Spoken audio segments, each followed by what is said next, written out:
সৃষ্টিয়ে বাৰু এই আৱেগ অনুভূতিবোৰ কিয় দিছিলে বুকুত? এইবোৰ নোহোৱা হ'লে ইমান কষ্টকৰ নহ'লহেঁতেন চাগে জীৱন।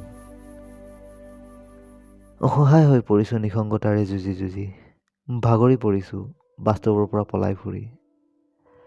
ইমানটো দুৰ্বল নাছিলোঁ মই, কেনেকৈ বাৰু ইমান দুৰ্বল হৈ পৰিলোঁ? এয়া বাৰু তোমাক কষ্ট দিয়াৰ শাস্তি নেকি?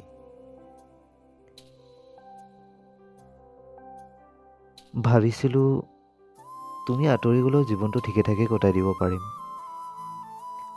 ব্যস্ত হৈ থাকিবলৈ ঘৰখন, মনৰ কথা শ্বেয়াৰ কৰিবলৈ লগৰবোৰ।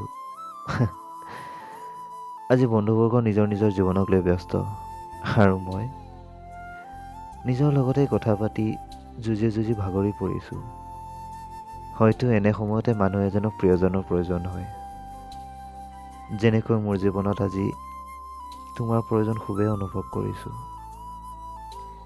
কিন্তু তোমাক মোৰ জীৱনত ঘূৰাই আনিবলৈ নিজেইতো বাট হেৰুৱাই লৈছিলোঁ। মই দিয়া আঘাতৰ দীঘলীয়া অন্তৰালৰ পিছত তুমি মোক আঁকোৱালি ল'বাই বা কিয়? কথা দি কথা ৰাখিব নোৱাৰা বিশ্বাসঘাতক এজনক দুনাই বিশ্বাস কৰিবা কিয়? তথাপিও জানা, বুকুৰ কোনোবা এটা কোণৰ পৰা আজিও তোমালৈ আশাৰে বাট চাবলৈ কয়। তুমি বাৰু মোক আকৌ এবাৰ বিশ্বাসত ল'ব পাৰিবানে? পাৰিবানে মোক ক্ষমা কৰি আকৌ এবাৰ আঁকোৱালি ল'ব?